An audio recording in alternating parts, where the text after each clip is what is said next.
નીતિ આયોગના નાયબ નિયામક સુશ્રી અંશિકા ગુપ્તાએ રાપર તાલુકાની મુલાકાત લઈને આરોગ્ય, આંગણવાડી સહિતની સુવિધાઓની સમીક્ષા કરી. દયાપર ખાતે સંપૂર્ણતા અભિયાનનો પ્રારંભ કરાવ્યા બાદ આજરોજ નીતિ આયોગના નાયબ નિયામક સુશ્રી અંશિકા ગુપ્તા વિકાસશીલ તાલુકા એવા રાપરની મુલાકાતે પહોંચ્યા હતા. રાપર તાલુકાનો વિકાસશીલ તાલુકામાં સમાવેશ ભારત સરકારના નીતિ આયોગ દ્વારા કરવામાં આવ્યો છે. એસ્પિરેશનલ બ્લોકમાં સંપૂર્ણતા અભિયાન આગામી 30 સપ્ટેમ્બર સુધી ચાલશે, જેમાં વિકાસશીલ તાલુકાના નાગરિકોને સરકારશ્રીની યોજનાઓનો મહત્તમ લાભ મળે તે માટેની રણનીતિ તૈયાર કરવામાં આવી છે. નાયબ નિયામકશ્રી સહિત મહાનુભાવોએ રાપર સામૂહિક આરોગ્ય કેન્દ્રની મુલાકાત લઈને આરોગ્યની ઉપલબ્ધ સુવિધાઓની સમીક્ષા કરી હતી. નાયબ નિયામક સુશ્રીએ સંપૂર્ણતા અભિયાનના પ્રચાર પ્રસાર માટે આયોજિત રેલીને પ્રસ્થાન કરાવી હતી.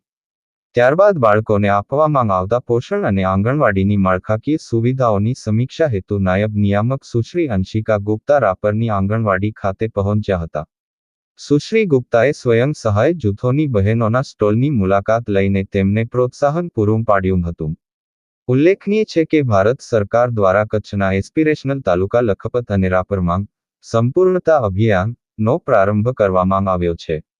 સંપૂર્ણતા અભિયાન માંગ ઇન્ડિકેટર્સને આવરી લેવામાં આવ્યા છે, જેમાં પ્રસૂતિ પૂર્વેની સગર્ભા મહિલાઓની સારસંભાળ, ડાયાબિટીસની તપાસણી, હાઇપરટેન્શનની તપાસ, આઈડીએસ કાર્યક્રમ અંતર્ગત મહિલાઓને યોગ્ય પૂરક પોષણની ઉપલબ્ધતા, જમીનની ગુણવત્તા વધારવા માટે સોઇલ હેલ્થ કાર્ડનું નિર્માણ અને રિવોલ્વિંગ ફંડના માધ્યમથી સ્વયં સહાય જૂથોને આર્થિક મદદનો સમાવેશ થાય છે. આ તમામ ઇન્ડિકેટર્સને ધ્યાનમાં રાખીને તેને સંબંધિત યોજનાઓનું 100% અમલીકરણ કરવામાં આવશે. મહિનાના એક્શન પ્લાનના માધ્યમથી તાલુકાના નાગરિકોને મહત્તમ યોજનાઓનો લાભ પહોંચાડવામાં આવશે. આ ઉપરાંત જિલ્લાના ઉચ્ચ અધિકારીશ્રીઓને મોનિટરિંગના માધ્યમથી સંપૂર્ણતા અભિયાનના સુચારુ અમલીકરણ માટેની વિશેષ જવાબદારી પણ આપવામાં આવી છે. એસ્પિરેશનલ તાલુકાઓનો અસરકારક અને ઝડપથી વિકાસ થાય તે માટે કેન્દ્ર અને રાજ્ય સરકારના એક સંયુક્તપણે જવાબદારી નિભાવી રહી છે. તાલુકાઓમાં આયોજન, અમલીકરણ, ક્ષમતાઓનું નિર્માણ અને જરૂરી તમામ સેવાઓ ઉપલબ્ધ થાય એવી રણનીતિ તૈયાર કરવામાં આવી છે.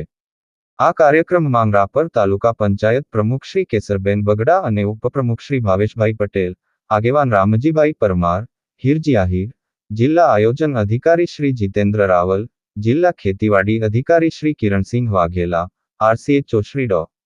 જે. H. Khatri, ICDS program officer Shri Dashrath Pandya, Shri Prahladsinh Jadeja, Rapar incharge mamlatdar Shivabhai Rajput, taluka વિકાસ અધિકારી હુસેન જીએજા સહિત શહેરીજનો ઉપસ્થિત રહ્યા હતા.